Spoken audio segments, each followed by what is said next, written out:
Hello everyone and welcome to Simply Made Homestead. Now you're probably wondering what is all that stuff on the counter in front of you?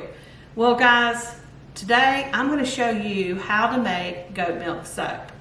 And you know, if you've ever watched soaping videos, there's a lot of them out there. Their counter is so neat and clean, and it's overhead, and it's so perfect, and all of a sudden things appear in front of you, and well, it's not my world. But we're going to get through this, and I'm going to show you how to do it step by step, and it's all going to make sense. I have a loaf of orange patchouli that I am going to make today. All right guys, stop down, hit pause, go get you a pen and paper, get ready to take some notes. And if you have any questions at the end of this video, be sure and ask them in the comment section below. Shoot me an email, however you prefer, and we'll talk about it and I'll help you through the process. Before you start making soap, there are certain items that you're going to need. A scale, you are absolutely going to need. All these things I'm going to talk about today, I'm going to leave links for you in the description box. So if you want to check them out there, you can. Many of them will be through Amazon. There'll be other links that are not. We are an Amazon affiliate, so any purchases you make through those links, it does help us out a little bit. When you start buying in bulk, I like to go through wholesale soap supply, bulk apothecary, there's another one, Brambleberry. But when you're just starting out and you just want to make a little bit of soap, or you don't want to buy a whole bunch, Amazon has some really good deals, so I'll leave links for you there. Now my lye, I still get it from Amazon because I got this other from a company and it was the flakes. Guys, don't get the flakes. When it says flakes, it takes longer for it to dissolve in the water, and it's not an easy thing to deal with. So, okay, so you need your lye. But before you ever start working with lye, you need gloves. And I recommend, they had gloves that come up your arm further, and I didn't get them because they were more expensive. When I have to buy more gloves, I will do that, because anytime I get a little speck of anything on me, a little bit of lye, it's always right here, just above my gloves. It's not up here, but it's just right there. And a lot of the times they do recommend that you wear long sleeve, long pants, shoes, and all these things. I don't wear long sleeves because if the lye splashes on the shirt, it just seems to, even if you wipe it off, it's still in the shirt, and it just seems to keep burning. And when it's my bare skin, I can easily just stick it under the water and wash it off. That's from the stove, not baking soap. But anyway, you have to have your safety goggles. Now these, when I bought these, oh, they were cute, they were pink, they're wrapped around your face, they're safety goggles, they should be fine. But I can't see without my glasses, so for me to wear these, because they need to come up against your skin and they won't fit over my glasses. So when I get new ones, so if you wear glasses, think about that guys. You can do it the way I'm doing it, or get you some that will wrap around your glasses. And then, this looks totally weird, and then I put it over my glasses just like that. And that's how we're gonna make soap today. So, but anytime that you are dealing with lye, make sure you keep all animals or children away from lye. It is very dangerous. It will burn your skin. It will blind you if it gets in your eye, okay? But don't let this deter you from making soap, okay? I've had a soap book on how to make soap for, I don't know, 8 years now. And just now started making soap when I had so much goat milk. I had to figure it out. No more turning away from it. I did the melt and pour because I didn't want to deal with the lye. Once you figured it out and you start using it, it's not a big deal, guys. You just have to be safe, okay? All right, now we're going to start with our lye. Now, right here you'll see this is my recipe, and I get it on Soap Calc. There'll be a link in the description box for soap calc as well, where you can enter in what kind of oils and butters and things like that you want to use. I am going to give you a basic soap recipe that you will also find in the description box below. So the first thing that we're going to do, I love these little yogurt cups. We're going to measure out our lye. Now, once you come up with your recipe on or you have your recipe for soap, it will tell you exactly how much lye to use. So I am going to measure it out here.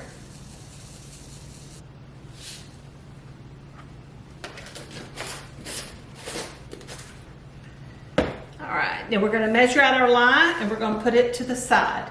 Now I've already measured out my water, and it is the exact same amount as my lye.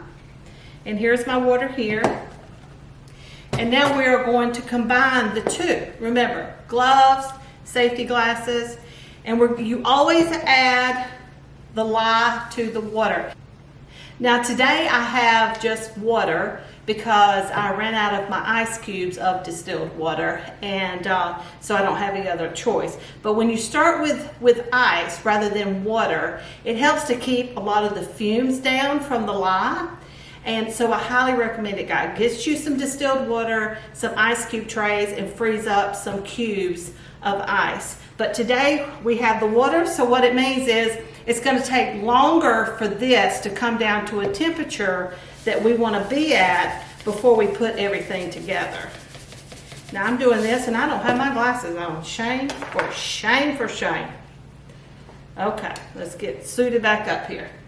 Now these little spatulas right here are absolutely wonderful. I think I want a bigger one to make sure this really gets mixed around really well in there. And y'all, this stuff gets hot.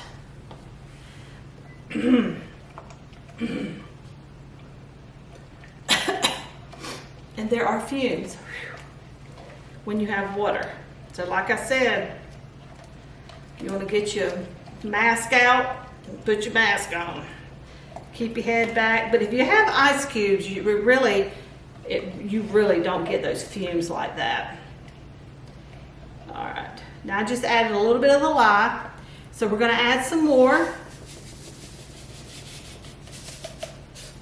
And we're going to just keep doing that until we get it all mixed up.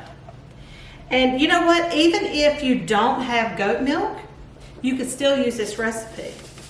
And where I show you how much goat milk to put in there, that's where you'll just use water instead, the distilled water. Now, as soon as I get done with my lye cup, I like to go ahead and rinse it out and put it off over there in the sink.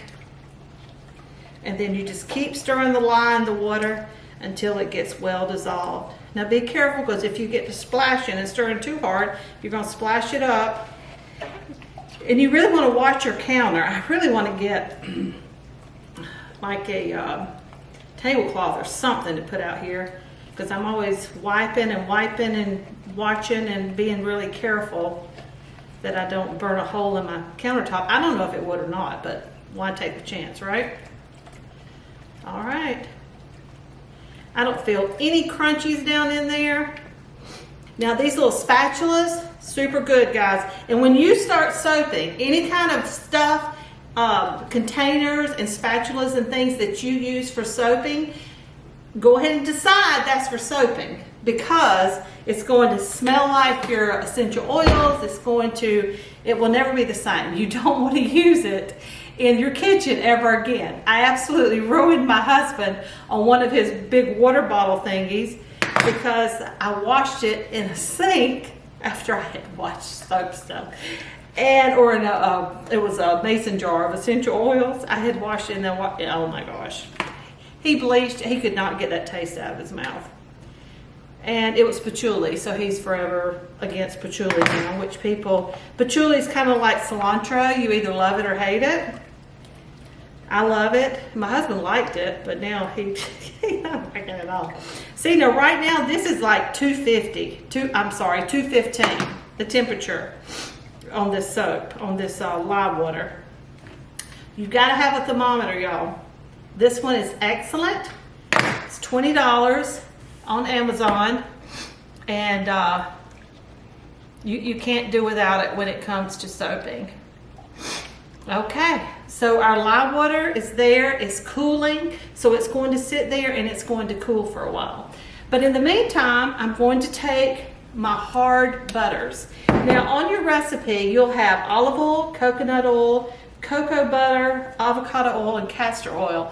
Now there's tons of different oils, like the avocado oil, you could change it out with, or you can add sunflower oil, almond oil, or things. These are three of the oils, the liquid oils in that category that people change out or do together and stuff like that. So you can really look into the different properties, do your research. It's super easy to do. Go to Google, sunflower oil skin benefits, okay? And it will give you a list, and it will tell you the properties that it has and the good things about it, and then you can determine what kind of soap that you want to make. You know, I have different recipes for different things, and so you know, it's you can really manipulate it and be able to make your very own soap.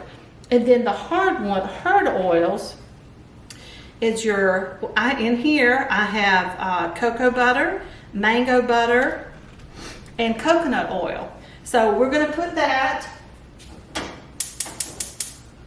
over a little water bath over here, and it's just a tiny little pot with about 1 inch of water.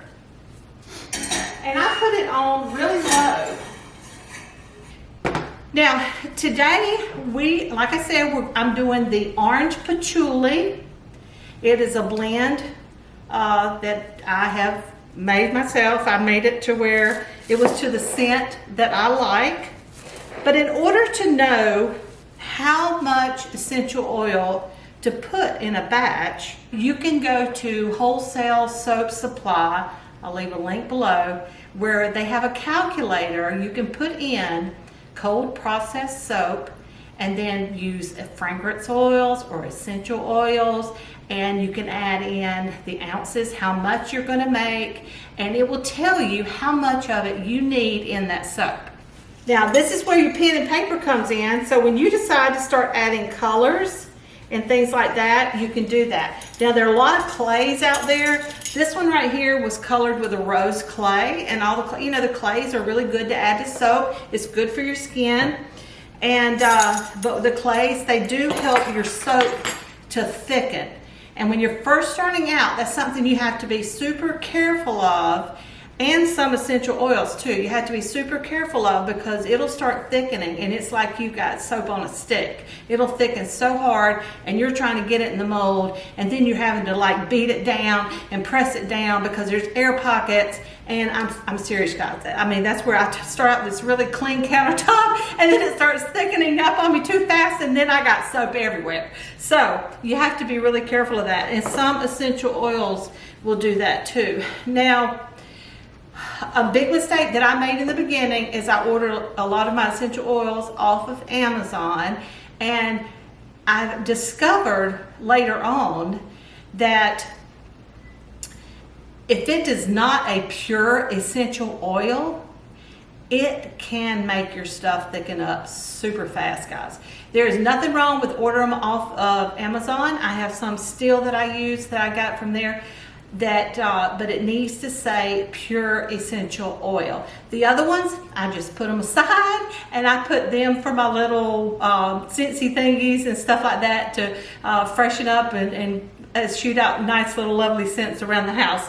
So, but just make sure they're pure essential oils regardless of where you get them from, okay? All right, so today, since we have an orange patchouli, I want an orange base.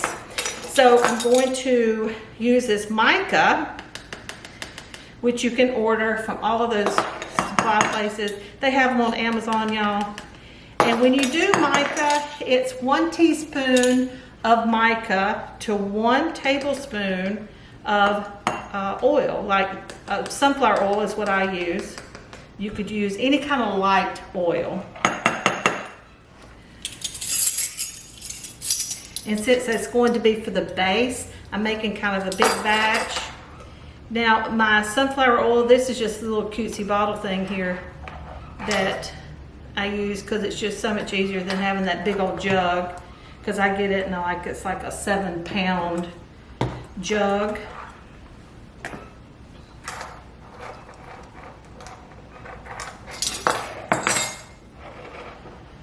So it's 1 teaspoon per 1 tablespoon. Now I am also going to use this black walnut powder for part of my colorant today. And I've seen someone use this before, and I don't remember, I don't think she used oil. So today we're gonna wing it and find out how we can do this. And I only need a little bit because I just want a light brown color. And let me go get my distilled water. All right, so I'm just gonna add a little bit of distilled water. There we go. All right, so those are our colorants. Now another color that I'm going to do today is a white. I want to do a brown and white swirl in my soap. So this right here is titanium dioxide, and I just mix it with a little bit of sunflower oil. I keep it in this little thing, it's just about out, and I can color a little bit of my soap white. Because the soap comes out with the oils and everything, it comes out kind of a creamy, depending on your olive oil. Sometimes it can be a really dark olive oil, so it'll come out a much darker color. And sometimes like this, it's a much lighter oil, but it still come out kind of creamy, which would be fine, but I just want to lighten it up just a smidgen. Now, let's take a little look-see. Where'd my thing go? See how hot this is now. 165, so it's cooled off quite a bit already. But it does take a good long time. Now, one thing we have not measured out is our goat milk. Now, when I first started, I used all goat milk as a liquid. And I mean, it works out fine. And I love having, you know, the goat milk in my soap. But you will find when you add lye to it, I would actually melt my lye in my goat milk. Goat milk has its fats in it, you know. And that lye is super hot. You have to be really careful. I would like melt it, put my bowl inside of a bowl of ice water to keep it from overheating. It can burn the milk, the fat in the milk, and it always turned like this really gold color. And then I learned this process here, and I prefer it much better. So a percentage of the water is what it is. Just a percentage of the water is goat milk. And this right here, I was freezing my goat milk anyway because I was doing it the original way, you know. But then my goats are no longer in milk because we have dried them up and getting ready to breed them again in a couple of months. So I froze up a whole bunch of goat milk. So I should have plenty to get me by until they're in milk again. Now, since my milk is frozen, I'm going to pop it in the microwave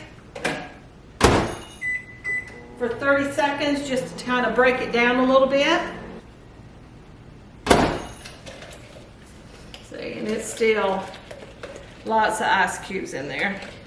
And now I'm just going to add it to this oil right here. This is my olive oil, my avocado, and my castor oil.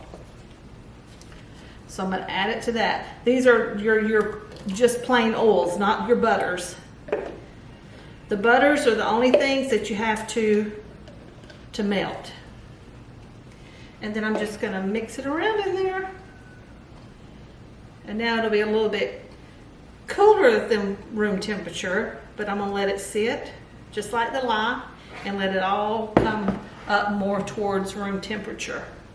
Now, while everything is coming to temperature or kind of evening out, I just want to share with you that when I started the process of learning how to make goat milk soap, it was just to be able to provide a natural product for our family, and a healthier choice was it, you know, in my mind. Plus we were using what we were producing on the farm, goat milk.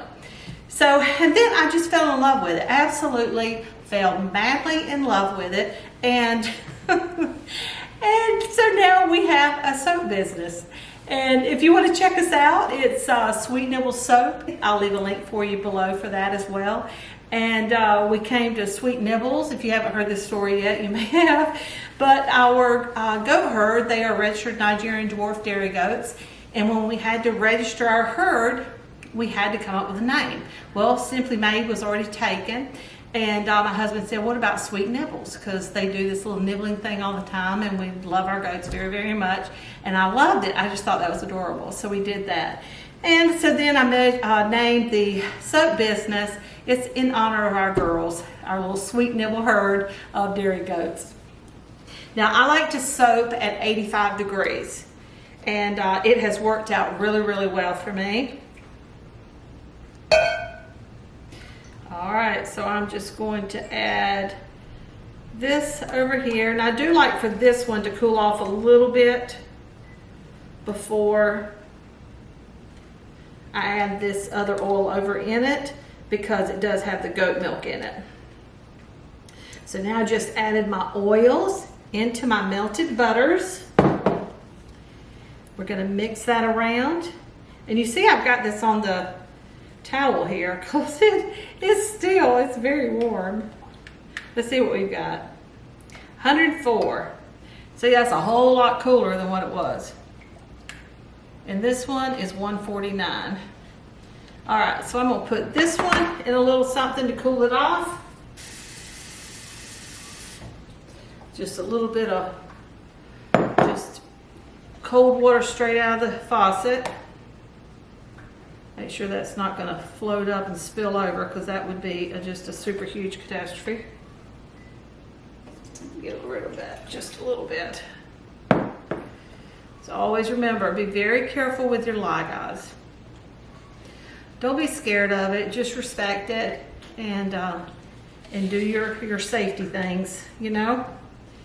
All right, let's see. 143. See, it already came down 4 degrees just by putting it in that water right there.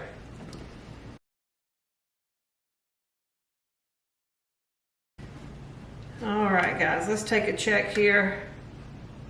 Our oils are at 93, and our lye is at 93 too. What? It is. Wow. Isn't that exciting? All right. All right, y'all, I am at a very weird angle here, but I am going to try my best to be able to do this so that all of you will have a much better view. Our soap for our oils and our lye is almost ready. You can see we're reading 86. So we are right there at it. 86 on both of them. Ooh, we are looking good. All right. So first I'm just going to blend the goat milk up in here. Okay. Now, when you first stick your blender in, you'll trap bubbles underneath it, and you'll add a lot of air in your soap mix. So if you see how the bubbles come up, watch that again. When you bring it down and then just hit it, oh, see that? And even more come up when you hit it. So just do that just to help get rid of those extra bubbles. All right, so now it is time to add our lye. And I like to pour it over the spoon. Once again, just so we don't make a big old splash and we don't add air to our soap mix here. I know my arm's in the way, y'all, I'm sorry. One day I'll have all the fancy tools I need to give you a good overhead shot. And then we're just going to mix that up a little bit. And we're just going to blend it until it is emulsified, which means it has come together. The oil and the lye isn't separating from each other, the oil and the waters. So bounce it back and forth a couple of times. And we're gonna, I'm just gonna give it a little bit. It happens quick, guys. Be very careful with this step, okay? This is where it can mess you up. Now, you see here, the oils, it looks like it's still kind of separating a little bit. So, knock the air out, go again. And you can stir, stir, stir. Now, if you don't have an emulsion blender, you can just stir. And I wouldn't use a whisk because it's going to put a lot of air in your soap, in your mixture. But it'll take longer, but you can do it, okay? You don't have to have any immersion blender. It just makes it a lot faster. So let's see how it looks. We're coated on there pretty good there. We have a nice light emulsion. So I am going to go with that right there. Now our soap mixture here, it has emulsified, it has come together, but it's still very thin and light. You see that? Still very thin, but it's not separating. So I'm stopping now because I want to separate some off and to add color.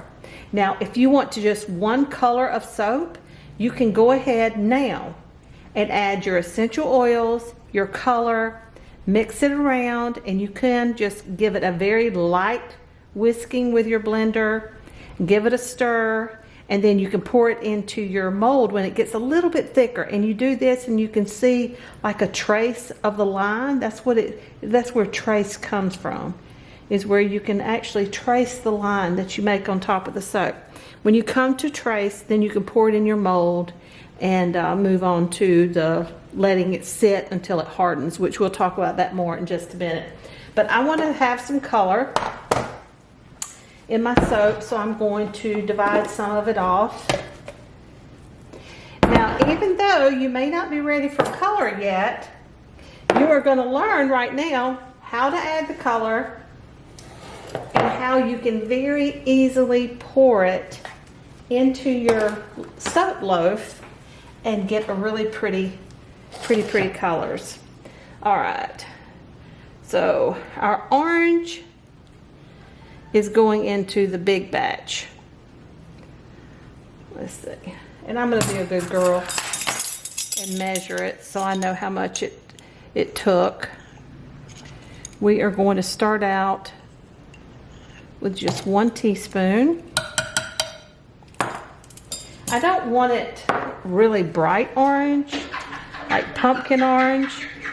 Sorry for that noise, guys. That is my dog scratching to come inside.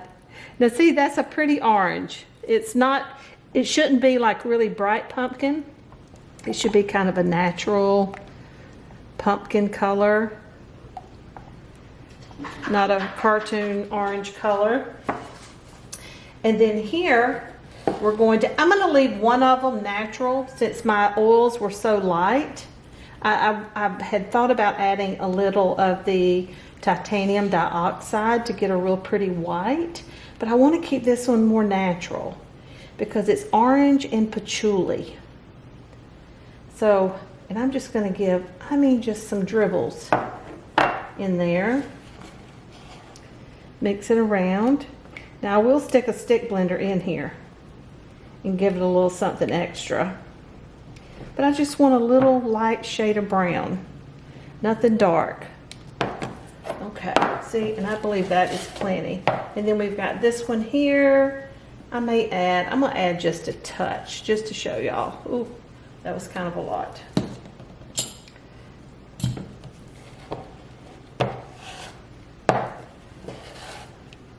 See, just that tiny little bit. And it kind of lightened my soap up a little bit, or my mix. All right, so there we go. All right, so now that we have our colors set, Remember I said that clays can thicken things up. So I'm going to put about a little more than half in there. And then split it up out here between the two colors. And then we are about to make soap, y'all. Whip that around a little bit. See, it's still nice and thin. But you'll be surprised. I swear when it starts thickening up, it's just like wham, bam, there you go. We are off and running. Okay, so let's just hit it on the bottom.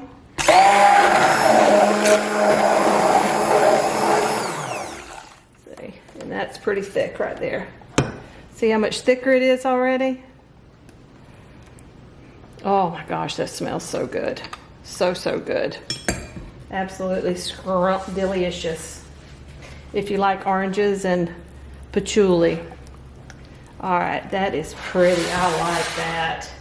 All right, so next, make sure you can see this okay. Let's see if I can do it from this way so you guys can see it. All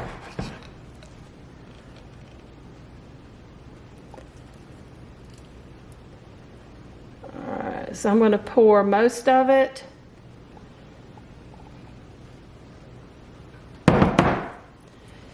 And then I want to come over here and I'm going to stick blend this just a little bit.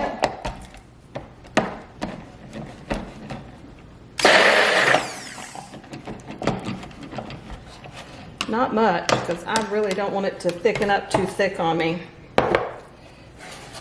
You see how when I get to this point things start getting a little crazy. All right, so now we are going to add our colors. And all I do is I start from the top, make a couple passes. A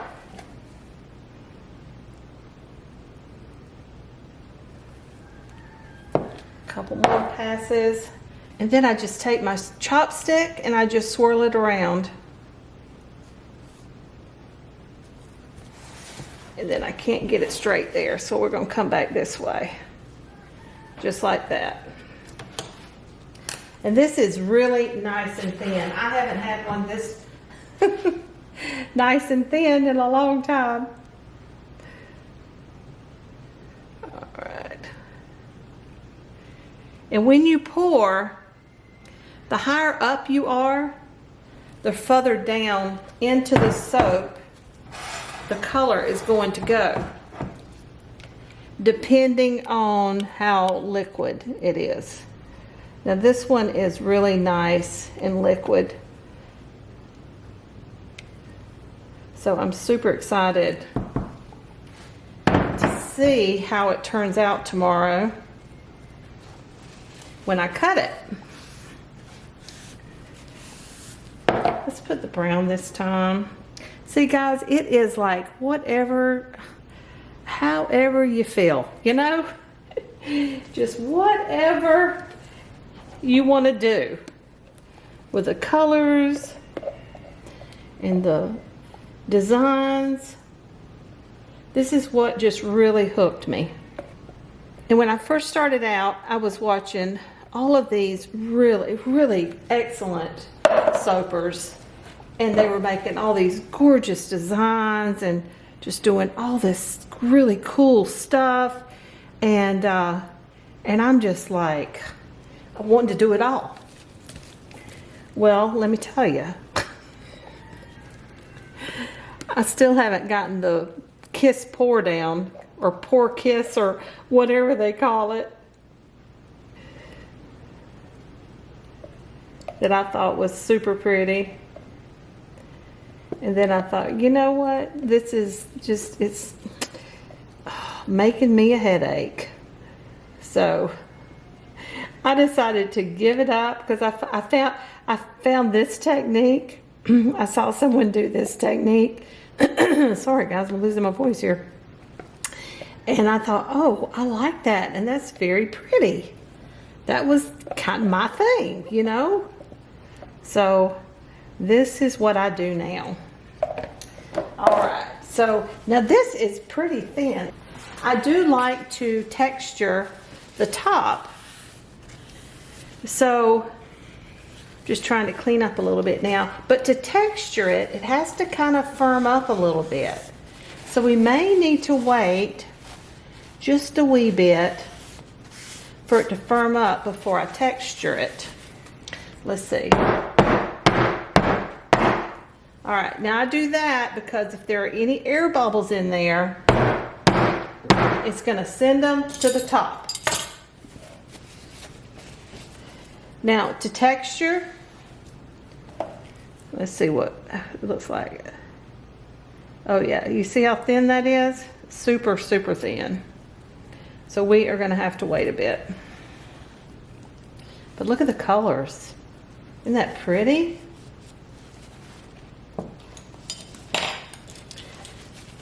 You know what? I forgot to do the swirly on top, didn't I?